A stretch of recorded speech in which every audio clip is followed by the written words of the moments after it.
ബാബറി പള്ളി തകർക്കാൻ മൗനാനുവാദം നൽകിയ നരസിംഹറാവുവിൽ ഒതുങ്ങുന്നതല്ല ഹിന്ദുത്വ വർഗീയ കളിയിൽ കോൺഗ്രസിന്റെ പാവക്കറ.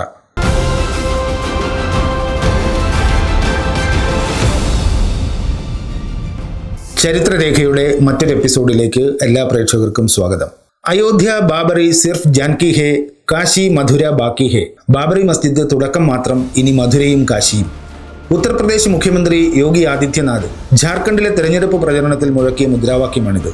1992 ഡിസംബർ 6 ബാബറി മസ്ജിദ് തകർക്കുമ്പോൾ മുഴക്കിയ അതേ മുദ്രാവാക്യം. മതധ്രുവീകരണം വിട്ടൊരു കളിയില്ല BJPക്ക്, അത് വീണ്ടും തെളിയിക്കുകയാണ് യോഗി ആദിത്യനാഥ്. എന്നാൽ ഈ മുദ്രാവാക്യം ആദ്യം ആരാണ് ഉയർത്തിയത്? കോൺഗ്രസുകാർ. ബാബറി പള്ളി തകർക്കാൻ മൗനാനുവാദം നൽകിയ നരസിംഹറാവുവിൽ ഒതുങ്ങുന്നതല്ല ഹിന്ദുത്വ വർഗീയ കളിയിൽ കോൺഗ്രസിന്റെ പാവക്കറ. അയോധ്യയ്ക്ക് പിന്നാലെ കാശി, മധുര എന്നീ നഗരങ്ങളിലെ മുസ്ലിം പള്ളികളുടെ സ്ഥാനത്ത് ക്ഷേത്രങ്ങൾ പുനഃസ്ഥാപിക്കണമെന്ന ആവശ്യം ആദ്യം ഉയർന്നത് 1983 ഉത്തർപ്രദേശിലെ മുസാഫിർ നഗറിൽ അക്കൊല്ലം ചേർന്ന ഹിന്ദു മഹാസമ്മേളനത്തിൽ.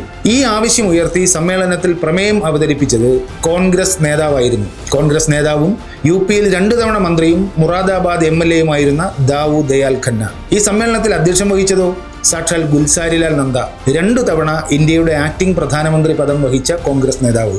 ഇന്ന് BJPയും സംഘപരിവാറും വിനാശകരമായി ഉപയോഗിക്കുന്ന ആയുധം ഉൽപ്പാദിപ്പിച്ചത് ഈ സമ്മേളനമാണ്. ഒരു പ്രമേയം കൊണ്ട് ആ കാര്യം അവസാനിച്ചില്ല.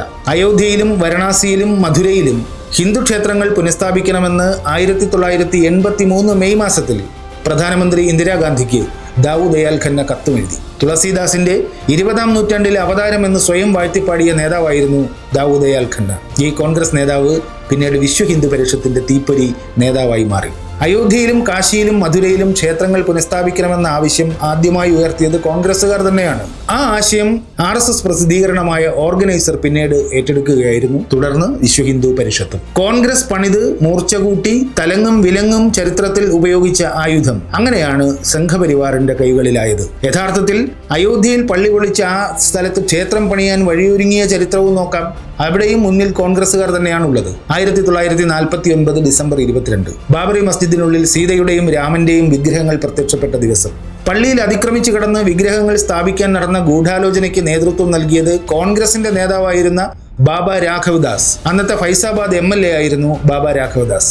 സരയൂ നദിയിൽ കുളിപ്പിച്ച വിഗ്രഹം പള്ളിക്കുള്ളിൽ കടത്തിയത് ബാബ രാഘവദാസിന്റെ ഉറ്റ സുഹൃത്ത് ഹനുമാൻ പ്രസാദ് പൊദ്ദറും സംഘവും. ഈ കളി ഇന്ത്യയുടെ നാശത്തിൽ ചെന്നെത്തുമെന്ന് മുന്നറിയിപ്പ് നൽകിയത് അന്നത്തെ പ്രധാനമന്ത്രിയായിരുന്ന ജവഹർലാൽ നെഹ്റു. പക്ഷേ ആ മുന്നറിയിപ്പ് ഫലിച്ചില്ല. വിഗ്രഹങ്ങൾ ഒളിച്ചു കടത്തിയവരെ അറസ്റ്റ് ചെയ്യാനും വിഗ്രഹങ്ങൾ സരയൂ നദിയിൽ എറിയാനും പ്രധാനമന്ത്രി നൽകിയ നിർദ്ദേശം അന്നത്തെ UP മുഖ്യമന്ത്രിയും കോൺഗ്രസ് നേതാവുമായിരുന്ന ഗോവിന്ദ വല്ലഭ പന്ത് തള്ളിക്കളഞ്ഞു. പ്രശ്നം പടിപടിയായി ഹനുമാൻ പ്രസാദ് പൊദ്ദർ വഷളാക്കി. തുരുതുര കേസുകൾ, വർഗീയ കലാപങ്ങൾ.